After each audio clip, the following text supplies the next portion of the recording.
नमस्कार मित्रों, आप सबका आपके अपने चैनल वे टू माइथोलॉजी में भव्य स्वागत है। मित्रों, आज हम बहुत ही पवित्र विषय लेकर आपके सामने प्रस्तुत हुए हैं। विषय क्या कहें, महाविषय कहें। जी हाँ मित्रों, सुंदरकांड। सुंदरकांड जैसा कि मित्रों आप लोग जानते हैं, श्री रामचरितमानस का 5वां सोपान है। सबसे पहले हम शुरू करने के पहले ये पूरा कांड ही हनुमान जी को डेडिकेटेड है, इसलिए थोड़ा सा वंदना हम लोग करते हैं। ओम अतुलित बलधामं मे शैलावदेहं धनुजवन किशानुं ज्ञानिनामाग्रगण्यं सकल गुणदानं वाराणां धीशं रघुपत प्रिभक्तं वात जातं नमामि। ओम श्री गणेशाय नमः, श्री हनुमते नमः, श्री जानकी वल्लभ विजयते। मित्रों, आप जानते हैं रामचरितमानस में कुल 7 सोपान हैं। 7 सोपान मतलब 7 कांड हैं। उन कांडों में पूरे A to Z Shri Ramchandra ji की, उनके परिवार की, उनके भाइयों की, उनके मित्रों की, सबकी वीरता का, उनके शौर्य का, उनके पराक्रम का और उनकी मर्यादा का वर्णन किया है गोस्वामी तुलसीदास जी ने। लेकिन ये जो 5वां सोपान है श्री रामचरितमानस के अंदर, जिसे हम लोग सुंदरकांड कहते हैं, सुंदरकांड के अंदर हनुमान जी जो हैं वो भगवान राम के भक्त, यानी बाकी सभी कांडों में भगवान श्री राम का स्वयं का वर्णन है, उनके शौर्य का, उनकी वीरता का, उनके पराक्रम का, उनकी बुद्धि का और मर्यादा का। जबकि इसमें हनुमान जी की अनन्य वीरता और उनका डेडिकेशन और किस तरह की स्वामी भक्ति होनी चाहिए वो एक एग्जाम्पल सेट किया है। तो जैसा आप जानते हैं, 7 कांडों में बालकांड, अयोध्या कांड, अरण्य कांड, किष्किंधा कांड, लंका कांड और उत्तरकांड। तो किष्किंधा कांड के बाद ही हमारा सुंदरकांड आता है, 5वां सोपान है। 5वें सोपान में जैसा कि जानकारी होगी, टोटल इसमें 3 श्लोक हैं, 60 दोहे कुल मिला के, और टोटल 526 चौपाइयाँ हैं। और मित्रों, गोस्वामी जी ने इतनी अद्वितीय अप्रतिम रचना की है अवधी भाषा में, इतनी सरल, सटीक और सज में। और इसमें जो दोहे और चौपाइयाँ वो भी छंद स्वरूप में लिखी गई, यानी वीरता का परिचय, खट खट खट खट जैसे वीर रस में कविता चलती है। हनुमान जी का शौर्य, पराक्रम, बल, जैसे जैसे हनुमान जी की वीरता आपको भी सुनते सुनते, करते करते आपके अंदर भी जोश आ जाएगा, जोश से भर जाएंगे। अतः बहुत ध्यान से, बहुत वीरता से, जैसे हनुमान जी ने अपने पूरे दायित्वों का निर्वहन किया। और मित्रों, हनुमान जी कलयुग के साक्षात देवता हैं। सभी देवी देवता तो सब चले गए, राम जी, लक्ष्मण जी, सीता जी, सब लोग चले गए। हनुमान जी, जैसा सीता जी ने उन्हें आशीर्वाद दिया था, अजर अमर गुणनिधि सुत होहु, कि मतलब ऐसा वरदान दे दिया कि तुम अजर अमर रहोगे, तुम बुढ़ापा भी तुमको नहीं सताएगा और तुम महापराक्रमी इसे कलयुग में बने रहोगे। तो हनुमान जी कलयुग के साक्षात देवता हैं। जरा सा भी जहाँ कहीं आप पूजा पाठ, राम की कथा, किसी चीज़ का वर्णन करेंगे, सबसे पहले हाजिर हो जाते हैं। भले हम आप उनको देख पाए इन आँखों से या ना देख पाएँ, लेकिन ज्ञान चक्षु जिनके पास है सबसे पहले आते हैं और सबसे अंत में जाते हैं। और उनको प्रसन्न करना उतना ही आसान है जितना है किसी बच्चे को लुभा लेना। अतः हनुमान जी इतने पराक्रमशाली हैं, इतने वीर हैं और सेकेंडों में आपके सारे संकट को दूर कर देते हैं। इसीलिए उनका नाम संकट मोचन भी है। अब आप कहेंगे कि इसका नाम सुंदरकांड कैसे पड़ा, जान लेते हैं थोड़ा सा। जब सीता माता जंगल में रहती, पर्णकुटी में रह रहे थे, राम, लक्ष्मण और सीता जी, वहाँ वनवास के दौरान में राम जी जब चले जाते हैं सोने के मृग का पीछा करते करते, और इधर रावण आ जाता है भिखारी के वेश में, भिक्षाम दे माता सीता के पास आता है। सीता माता कहती नहीं, लक्ष्मण रेखा मैं नहीं क्रॉस करूँगी, लेकिन फिर भी बुला लेता है कि मदी भिक्षा नहीं लूँगा। सीता जी आ करके देखती हैं कि ब्राह्मण को बिना भिक्षा लिए चला जाएगा, श्राप दे देगा, इसलिए आई। जैसे आई उनका अपहरण करके पुष्पक विमान में बैठा लेता है, बैठा करके ले जाता है लंका में। लंका त्रिकूट पर्वत पर बसी हुई है। त्रिकूट का मतलब 3 पर्वतों की श्रृंखला है। उसमें सुबैल पर्वत, नीलगिरी पर्वत और सुंदर पर्वत है मुख्य। जिस जगह सीता माता को रावण ने रखा अपने राज्य में, वहाँ अशोक वाटिका थी और वो भाग सुंदर पर्वत पर स्थित था। अब चूंकि हनुमान जी खोज करते करते जब गए, विभीषण के पास पहुंच गए, विभीषण ने जब उनको रास्ता बता दिया कि हाँ सीता माता वहाँ हैं, जब वहाँ पहुँचते हैं, अशोक के वृक्ष पर बैठे हुए छुपे हुए छोटा सा रूप धारण करके रावण आता है, सीता को अटकाता है कि 1 महीने के अंदर मेरी बात नहीं मानोगी तो मैं तुम्हारा गला काट दूंगा, तुम मेरी रानी बन जाओ, मेरे साथ ऐसा कर लो, सभी रानियों को तुम्हारी पटरानी बना दूंगा, धमका के जाता है सीता माता को। और सीता माता बहुत कष्ट में, उसी समय हनुमान जी अंगूठी गिराते हैं। यानी हनुमान जी का प्रथम दर्शन जो सीता माता को किए हैं हनुमान जी, वो उसी सुंदर पर्वत पर ही था। चूँकि कांड ही वहीं से शुरू हुआ, वहीं से प्रथम परिचय हनुमान जी का सीता जी के साथ में, इसलिए गोस्वामी जी ने इसका नाम सुंदर कांड रख दिया। ये कांड टोटली डेडिकेटेड है हनुमान जी को। मित्र, कुछ गूढ़ चीज़ें हैं। और हनुमान जी कौन हैं? हनुमान जी भगवान शिव के 11वें रुद्रावतार हैं। 11वें रुद्रावतार हैं वो स्वयं। ये भगवान का आप लोग जानते हैं मित्रों, हरि अनंत हरि कथा अनंता, कहाँ ही सुने बहुविध सब संता। तमाम अनंत कथाएं हैं। भगवान राम जी शिव जी की पूजा करते हैं। शिव जी पार्वती जी पूछती किसको आप जप रहे, बोलते राम जी की। ये इसीलिए रामेश्वरम में जब जाने लगे लंका विजय के लिए, जब वहाँ पे रामेश्वरम की स्थापना किया, गोस्वामी जी ने लिखा, लिंग था विधिवत कर पूजा, शिव समान प्रिय मोहि न दूजा। शिव से बड़ा मुझे और कोई प्रिय है ही नहीं। शिव जी का हनुमान जी स्वयं 11वें रुद्रावतार हैं और वो खुद आकर के भगवान राम की सब जगह मदद किए हैं। अन्यथा उस अगाध सागर को कौन पार करता, सीता की पता कैसे लगती और क्या कैसे होता। उनकी सारी बाधाओं को कहा जाए तो भगवान राम की भी सारी विपत्तियों बाधाओं में सब जगह दाहिना हाथ बन के हनुमान जी रहे हैं। मित्रों, हनुमान जी जैसा आप जानते हैं बहुत जल्दी प्रसन्न होते हैं और उनकी भक्ति के लिए सुंदरकांड इस कलयुग का अभूतपूर्व मंत्र है। सुंदरकांड यदि क्या बल्कि रामचरितमानस की यूँ कहें सारी एक एक चौपाई महामंत्र हैं। जी एक एक चौपाई में तुलसीदास जी महाराज ने उद्दीवासा में ऐसा चित्रण किया है कि वो महामंत्र बन गई। आपको बस बुद्धि विवेक होना चाहिए, उसको समझना चाहिए, अटूट श्रद्धा भक्ति होनी चाहिए और आपको सद्य फलदायी हो। आप जानते हैं कि मंत्र तीर्थे भेजते भावना बहुत यादिसी, सिद्धिर बहुत तादृशी। मंत्रों में, पूजा पाठ में, औषधियों में, इलाज में जैसा उसका विश्वास होता है, जैसी उसकी श्रद्धा होती है, वैसे ही फल मिलता है। इसलिए आप अटूट श्रद्धा के साथ इनका पाठ करें। मित्रों, जब हनुमान जी या किसी देवता की हम पूजा पाठ करते हैं, भगवान की करते हैं, तो हमें भी उनके जैसे ही बनना पड़ता है। यानी हनुमान जी जैसा हम कैसे बन सकते हैं? हनुमान जी क्या क्या विशेषताएं थी? कर्मनिष्ठ, भक्ति भावना से ओतप्रोत, निस्वार्थ सेवा, कर्म साधना, डेडिकेटेड, जहाँ लग गए, भूख प्यास कुछ नहीं, न भूख न प्यास न कुछ। सुबेर पर्वत आया जब जा रहे, समुद्र लांघ करके आओ विश्राम कर लो, बोला नहीं राम काज कीने बिन मोह कहाँ विश्राम। बिना राम जी का काम कर लिए मुझे विश्राम करता ही नहीं, आपका धन्यवाद सुमेर जी, आप जाइए। तो कहने का मतलब वो चीज़ें हमारे अंदर भी आएगी। हम लोग पूरी भक्ति भावना से जुड़े रहें, शांत मन से, पूरी भक्ति से, पूरी श्रद्धा से उनका पाठ करें, तभी हमको इसका लाभ मिल जाएगा। उनके जैसी भक्ति भावना रखें और जब भगवान की आप भक्ति करने लगेंगे, हनुमान जी की भक्ति करने लगेंगे, आपको उनके सारे गुण सहज ही मिलते जाएंगे। जैसे हम अग्नि के पास बैठते हैं, चाहे हमारी इच्छा हो चाहे ना हो, धीरे धीरे आग की गर्माहट हमारे पास तुरंत आने लगती है। इसी तरह जब भगवान के पास बैठेंगे, देवताओं के पास भक्तेंगे, धीरे धीरे उनके गुण हमारे अंदर आने लगेंगे। अतः उसकी चिंता न करें, आप भक्ति करें। हनुमान जी की, भगवान के सारे गुण आपके अंदर, देवत्व के गुण आपके अंदर आने लगेंगे और आप नर से नारायण बनने की श्रेणी में आगे बढ़ चलेंगे। अब बताएं आपको कि कौन सुंदरकांड का पाठ कर सकता है? मित्रों, कोई भी व्यक्ति, बालक, वृद्ध, स्त्री, पुरुष, कोई भी कर सकता है। स्त्रियां भी कर सकती। कई जगह लोग बोलते हैं कि नहीं वंचित है स्त्रियों के लिए। नहीं नहीं, बिल्कुल वंचित नहीं। भगवान की भक्ति कोई भी कर सकता है, लेकिन वही उनके 7 दिन छोड़ करके, महीने के। अब आपको पता है द्रौपदी जी स्वयं 13 साल तक अज्ञातवास और वनवास में जहाँ जहाँ रही हैं, 13 साल तक लगातार सुंदरकांड का पाठ करती रहीं। और आप जानते ही हैं महाभारत के युद्ध में पांडवों को विजय श्री दिलाने में हनुमान जी का भी, उनकी भी कृपा उतनी ही है। श्री कृष्ण भगवान ने अपनी सेना एक तरफ कर दिया और स्वयं एक अर्जुन से बोला तुम मुझे नारायण को लोगे या नारायण की 18 चौड़ी सेना को? उन्होंने बोला नहीं, मुझे नारायण चाहिए। अब ले तो लिया। अब श्री कृष्ण भगवान अर्जुन को कहने लगे तुम मुझे लेके क्या पाओगे? मैंने तो पहले ही प्रण कर लिया कि मैं हथियार नहीं उठाऊंगा, तो तुम कैसे विजय श्री करोगे? बोला नहीं, बस आप मुझे गाइड करते रहना, मैं जीत जाऊंगा। जैसे राम के साथ हनुमान जी, वही राम जी 16 कलाओं के साथ परिपूर्ण होकर के कृष्णावतार में कृष्ण बन के आए। फिर उन्होंने याद किया, हनुमान प्रकट हो गए, वो तो देहधारी थे। बोला प्रभु आज्ञा कीजिए।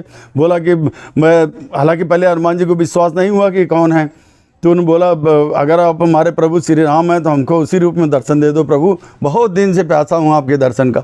श्री कृष्ण भगवान तुरंत उनकी बांसुरी और ये सब मोर मुकुट जब चला गया, राम के रूप में धनुष बाण लेकर के आगे दोनों भाइयों सहित दर्शन दिया और हनुमान जी ने नतमस्तक किया, बोला प्रभु आज्ञा दीजिए, इतने दिन से मैं आपका इंतजार कर रहा हूँ, आप आज्ञा दीजिए क्या सेवा करें। बोला कि आप ऐसा करें कि ये कौरव पांडवों का युद्ध होने जा रहा है और इस अर्जुन ने मुझे चुन लिया है और मैं अस्त्र शस्त्र भी नहीं उठाऊंगा, प्रण कर लिया हूँ, तो आप ऐसा करना इसी रथ पे रहना। तो बोला महाराज मैं कहाँ रहूँगा भगवान, मैं कहाँ रहूँ। बोला पताका के ऊपर, अर्जुन के रथ की जो पताका है, और आप पूरा संतुलन देखना, मतलब कि कौरव पांडव जो दल साजा ते रावण के बाजा बाजा। वो इतनी बड़ी रावण की युद्ध सेना थी। बोला ये तो कौरव पांडव दोनों मिल के जितना दल बन के युद्ध क्षेत्र बना है, इतना तो रावण के युद्ध में इतने तो बाजा बजाने वाले थे, बैंड मास्टर थे। आपसे ज़्यादा एक्सपीरियंस किसी को नहीं। आप वहाँ रहिए और हनुमान जी को बोल दिया आप अर्जुन की मदद करिए, लेकिन आप प्रकट भाव में नहीं रहेंगे, प्रकट भाव में। तो आप क्या सोचते हैं ऐसे अर्जुन ने जीता है?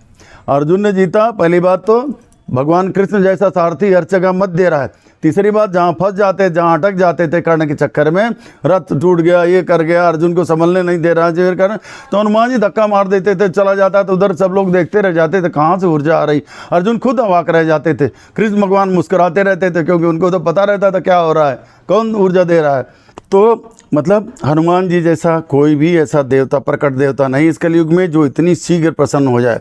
बस थोड़ी सी भक्ति, थोड़ा सा उनकी श्रद्धा, बस आप उनका ध्यान करते रहिए, सदा मौज करते रहिए। हनुमान जी सब जगह आपको करेंगे, लेकिन आपको नीति नियामक होना है, धर्म के मार्ग पर होना है। ये नहीं कि आप कहेंगे नहीं हम लूटपाट करेंगे और हनुमान जी हमारी मदद करेंगे, नेवर।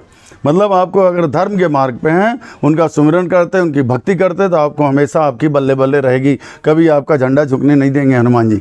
मित्रों, अब प्रश्न उठता है कि आप पाठ कब करें? पाठ किसी भी दिन कर सकते हैं, हर रोज़ शुभ दिन होता है, हर दिन शुभ दिन है, भगवान का दिन है। वैसे हनुमान जी का डेडिकेटेड दिन जो है मंगलवार माना जाता है। ग्रह दशा ठीक नहीं चल रही है तो उस समय वो शनिवार के दिन ही करें। शनि का प्रकोप हो और 2:30 7:30 आज चल रही हो, शनिवार को ज़रूर करें, और सुबह शाम या रात में भी कर सकते हैं। पाठ प्रारंभ कैसे करें? सबसे पहले आप एक मंदिर को, आप अपना घर का मंदिर है या जहाँ भी कर रहे हैं आप, वहाँ पहले साफ़ सुथरा करिए, पवित्रीकरण कर लीजिए। वहाँ एक कलश स्थापना कर दीजिए, कलश के लोटे के अंदर जल डाल दें, अक्षत डाल दें, थोड़े से फूल, लाल रंग के फूल डालें और उसके ऊपर कलश रख दें, दीपक जला दें, अखंड दीप जला दें। और वो दीप घी का चलेगा, शुद्ध घी का, गाय का घी होना चाहिए। और कहीं कहीं तो वर्णन ऐसा मिलता है, चमेली का दीपक भगवान को बहुत पसंद है, चमेली के तेल से उनकी मूर्ति में मालिश भी किया जाता है। तो चमेली का पा जाए तो भी ठीक है, नहीं तो घी बहुत अच्छा है, घी भी ठीक है। उसको जला दें, धूप दीप लगा दिया, दीप प्रज्वलित कर दिया।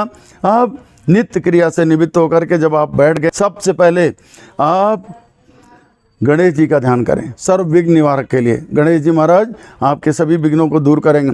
आप इनका निवारण ये नहीं करेंगे तो हो सकता है आप पाठ करने बैठे, आपके घर में कोई चल भी चला जाए, कोई अतिथि आ जाए, कोई घंटी दबा दे, गैस वाला कोई आ जाए, तो आपको उठ के आना पड़ेगा, तो ब्रेक हो जाएगा। इसलिए गणेश जी का नाम ले दिया, सकल अमंगल मूल विनाशक, सब सारे अमंगल का नाश कर देते हैं। तो गणेश जी का सबसे पहले आह्वान करें, उनका ध्यान करें, आराधना वंदन स्वागत करें, उनका आह्वान कर लें। गणेश जी के बाद राम जी का, राम जी भगवान जो हनुमान जी के भगवान हैं, तो उनका भी आह्वान करें, राम जी का। फिर उसके बाद हनुमान जी का आह्वान करें। हनुमान जी के आह्वान के बाद वाल्मीकि जी, जिन्होंने आदि कव्य जो वाल्मीकि जिन्होंने रामायण संस्कृत में लिखा, उनका भी ध्यान करें। और तुलसीदास जी को मत भूल जाइए, अनमोल ग्रंथ हमें तुलसीदास जी ने दिया। अतः उनकी रचना को, उनके सृजन को हमें कभी नहीं भूलना चाहिए। यदि तुलसीदास न होते तो हम कलिकाल के लोग ये सब चीज़ें देखने को भी तरस जाते।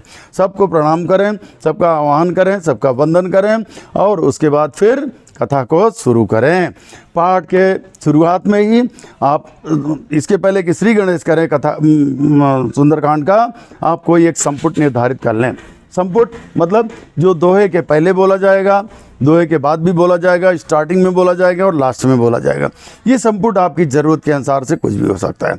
मान लीजिए कि आप अपने अमंगल का निवारण करवाना चाहते हैं हनुमान जी से, हे भगवान आज का जो उद्देश्य है पूजा का, जो भी आपके पास कष्ट तकलीफ हो उसके हिसाब से संपुट बन जाएगा। जैसे कोई आपका अमंगल निवारक चाहिए, आपको सारी अमंगल जितनी अशुभ घटना है, निगेटिविटी सब दूर हो जाए, उसके लिए मंगल भवन मंगलहारी द्रव सुदर्शन बिहारी पाठ को शुरू करने के दोहे के शुरू करने के पहले भी बोला जाएगा, दोहे के अंत में भी बोला जाएगा।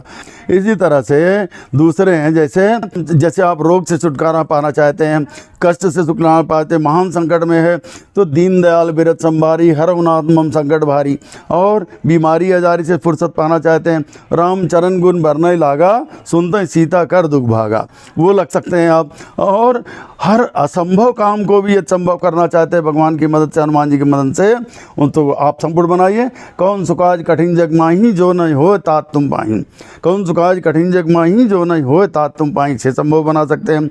या हनुमान जी के विनय के रूप में ही आप ऐसे, तो महावीर बिनवो हनुमाना राम जास जस आप बखाना, और भगवान का आभार व्यक्त करना चाहते हैं हनुमान जी का।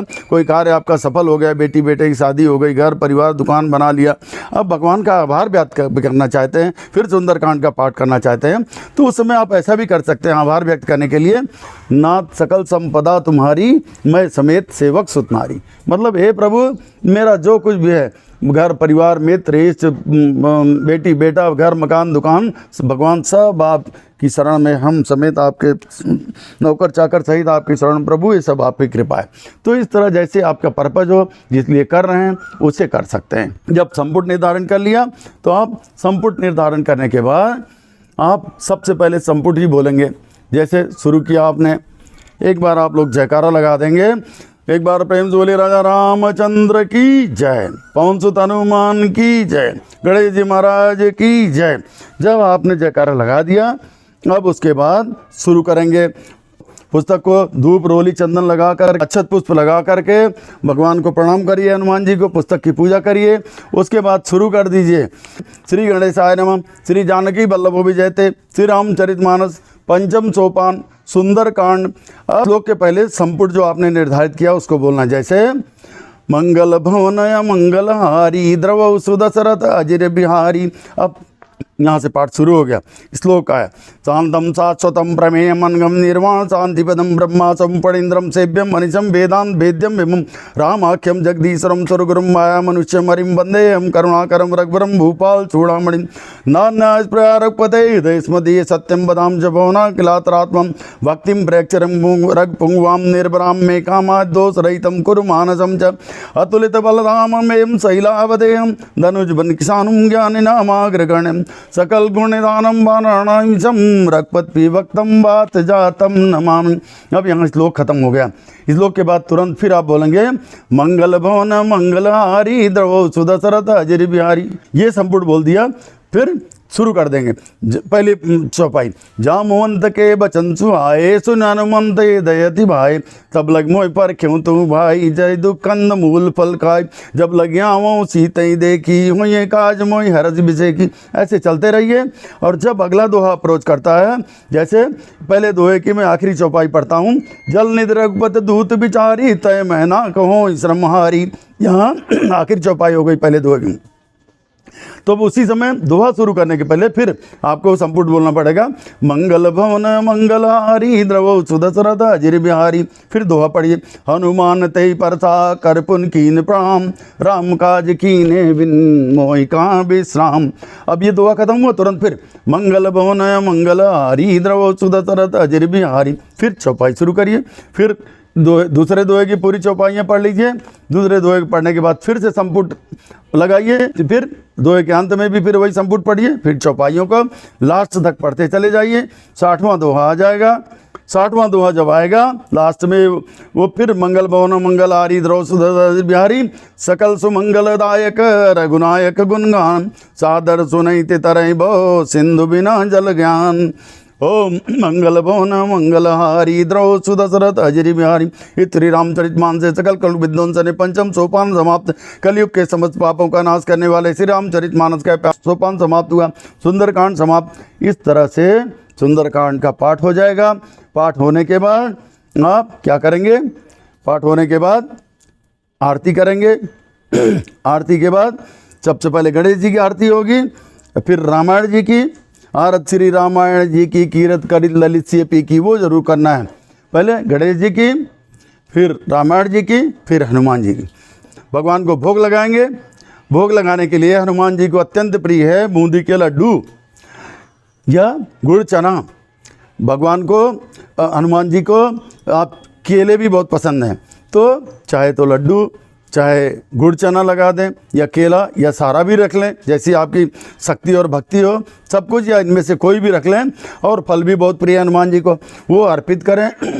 अर्पित कराने के बाद उनको दिखाएं। दिखाने के बाद जल छेपन करें 3 बार, जल भी पिलाएं हनुमान जी को, और उसके बाद जयकारा लगाएं। फिर संपुट बोलते हुए फिर प्रसाद का वितरण के लिए करेंगे। उसके पहले देवताओं का जिनका आपने आह्वान किया है उनका विसर्जन करेंगे। विसर्जन करने के लिए फिर उसी बीच से पहले गणेश जी को, सभी आवाहित देवी देवता आप उनका धन्यवाद करिए। सभी आवाहित देवी देवता अपने अपने स्थान को जाएं, और प्रभु इस तरह के हनुमान जी महाराज, रामचंद्र जी महाराज, सभी देवता आवाहित देवी देवता हम पर, हमारे कुल पर हम सदा कल्याण की भावना रखें, और हमारा सब काम ठीक कर दें, और सब तरह की विघ्न बाधाएँ जीवन से दूर करें। हमें धार्मिक बुद्धि दें। जो भी आपकी मनसा वाचा हो, आप उनसे पूजा करने के बाद ही भगवान को अपना कष्ट बताना चाहिए। ये नहीं कि शुरुआत में ही बता दिया, क्योंकि इतनी प्रार्थना करते करते तब तक भगवान हनुमान जी खुश हो जाते हैं, एकदम पिघल जाते हैं। तब उनको धीरे से बताइए कि प्रभु हमको ये कष्ट है, और फिर वो आपकी ओर सुन लेते हैं। फिर बस उनको साष्टांग दंडवत करिए, प्रणाम करिए। आप विसर्जन होने के बाद फिर उसके बाद प्रसाद उठाइए वहाँ से, और सबको वितरण करा दीजिए। प्रसाद वितरण के बाद फिर जोर से जयकारा लगाएं। एक बार प्रेम जोले राजा रामचंद्र की जय, हनुमान जी महाराज की जय, तुलसीदास जी की जय। मतलब ये जयकारा लगा करके सब लोग प्रसाद लें और भगवान का ध्यान करते हुए जाएं, और सब जगह हनुमानमय बन जाएं। जैसे हनुमान जी इतने वीर थे, वही जोश, वही उल्लास, वही हिम्मत, वही सत्यवादिता, वही सब कुछ लेकर के अपने अंदर अपनी बैटरी चार्ज कर लें, और उसी तरह का आचरण करें जैसा हनुमान जी ने डेडिकेटेड रूप से किया था। एक बार प्रेम से बोलिए हनुमान जी महाराज की जय।